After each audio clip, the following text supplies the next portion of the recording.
प्रिय छात्रों, आज हम चैप्टर नंबर 13 सांख्यिकी शुरू कर रहे हैं। देखिए प्रश्नावली 13.1 क्वेश्चन नंबर 1। विद्यार्थियों को एक समूह द्वारा अपने पर्यावरण संचेतना अभियान के अंतर्गत एक सर्वेक्षण किया गया है, जिसमें उन्होंने एक मोहल्ले के 20 घरों में लगे हुए पौधों से संबंधित निम्नलिखित आंकड़े एकत्रित किए हैं। प्रतिघर माध्य पौधों की संख्या हमें ज्ञात करनी है। देखिए पौधों की संख्या दे रखी है और हमारे घरों की संख्या दे रखी है।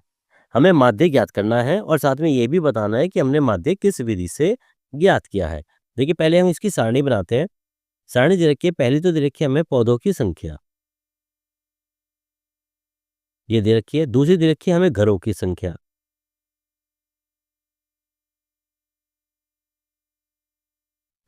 देखिए पहले पौधों की संख्या, दूसरी घरों की संख्या। घरों की संख्या को हम लिख सकते हैं, इसको FI मान लिख सकते हैं। तीसरा हमें जो सारणी बनानी है वो बनानी है हमें वर्ग चिन्ह की। वर्ग चिन्ह मतलब इनका जो मध्यमान आता है इसको लिखते हैं हम XI से। और तीसरी हम सारणी बनाते हैं दोनों की मल्टीप्लाई करके, यानी FI इंटू XI की। तो चलिए अब सारणी तैयार करते हैं। इस तरीके से हम यहाँ पर एक सारणी तैयार करते हैं, जो हम इनके मान रखेंगे पहले। देखिए जैसे पौधों की संख्या दे रखी है हमारी 0 से 2, 2 से 4, तो पहले यहाँ पर रखेंगे। पौधों की संख्या थी हमारी 0 से 2 और इस पर घरों की संख्या थी हमारी 1। उसके बाद 2 से 4, इस पर घरों की संख्या थी हमारी 2। उसके बाद 4 से 6, घरों की संख्या थी हमारी 1। उसके बाद आता है 6 से 8 और घरों की संख्या थी हमारी यहाँ पर 5। फिर 8 से 10, इस पे घरों की संख्या थी हमारी 6। फिर आता है 10 से 12, इस पर घरों की संख्या थी हमारी 2 और फिर आता है हमारा 12 से 14, इस पर घरों की संख्या थी हमारी 3। और यहाँ पर लास्ट में हम लिख देते हैं कुल योग। कुल योग। अब देखिए अगली सारणी दे रखी थी हमारी वर्ग चिन्ह की। वर्ग चिन्ह मीन्स इन दोनों के बीच की संख्या यानी मध्यमान। मध्यमान निकालने का सिंपल तरीका होता है कि जो दो संख्याएं दे रखी थी इन दोनों संख्याओं को जोड़ो और 2 से भाग कर दो। जैसे 0 और 2 को हम जब जोड़ेंगे तो 2 आता है और 2 से भाग करने पर हमारा 1 आ जाता है, तो वर्ग चिन्ह आ गया हमारा 1। इस तरह से 2 और 4, 2 और 4 6 होते हैं और 6 को 2 से भाग करेंगे तो यहाँ पर 3 आ जाएगा। इस तरह से 4 और 6 10 होता है, 10 को 2 से भाग करेंगे तो यहाँ पर 5 आएगा। 6 और 8 14 और 14/2 यहाँ पर हमारा 7 आ जाता है। और 8 और 10 18, 18/2 ये आ जाता है हमारा 9। तो 10 और 12 22 और 22 को 2 से भाग करेंगे तो आ जाता है हमारा 11।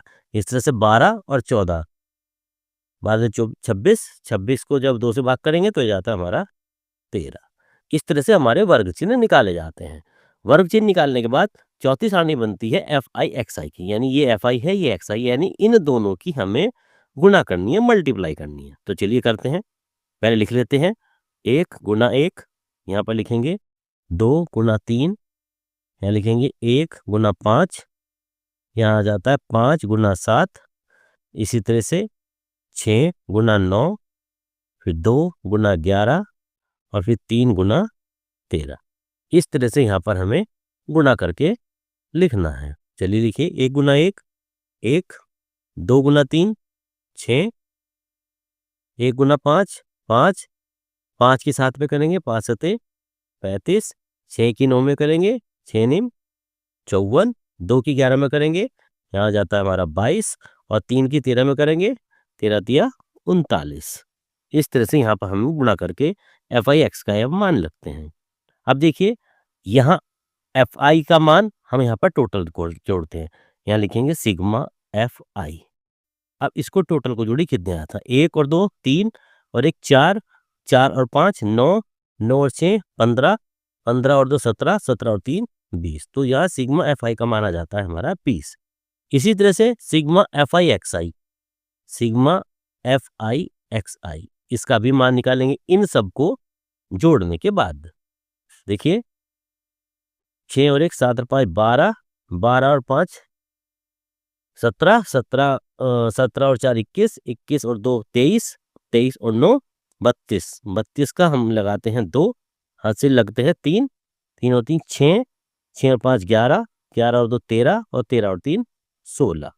तो सिग्मा FI XI का मान आ जाता है हमारा 162, यानी कि इसको मानते हैं संख्याओं का योग और ये हो जाती है हमारी कुल संख्या। अब हम यहाँ पर माध्य निकालेंगे। माध्य निकालने की क्या करेंगे, जब यहाँ पर हम माध्य निकालते हैं तो माध्य निकालने का फॉर्मूला सिंपल होता है, जो हमने यहाँ पर लिखा, सिग्मा एफ आई एक्स आई बटे सिग्मा एफ आई, यानी ये संख्याओं का योग और बटे नीचे कुल संख्या।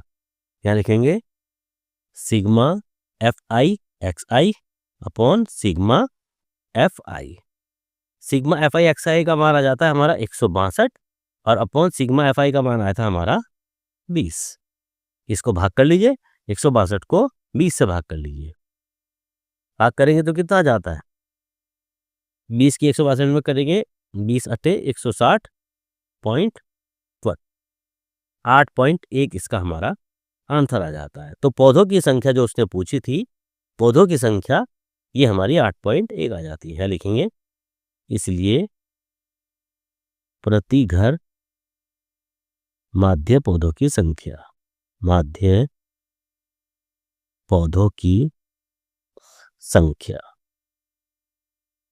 ये आ जाती है हमारी 8.1।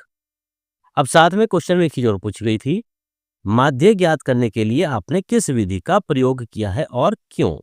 देखिए यहाँ पर क्योंकि हमने एक्स आई एफ आई माना था, क्योंकि ये दोनों हमारी छोटी संख्याएं थी, तो इसलिए हम यहाँ पर प्रत्यक्ष विधि का हम प्रयोग करते थे। यहाँ लिखेंगे, लिखना भी पड़ेगा, यहाँ लिखेंगे क्योंकि एक्स आई और एफ आई के मान छोटी संख्या है, इसलिए यहां प्रत्यक्ष विधि से माध्य ज्ञात किया है। इस तरह से हम यहाँ पर माध्य निकालते हैं। तो ये हमारा प्रश्नावली 13.1 का क्वेश्चन नंबर 1 यहाँ पर हमारा खत्म हो जाता है।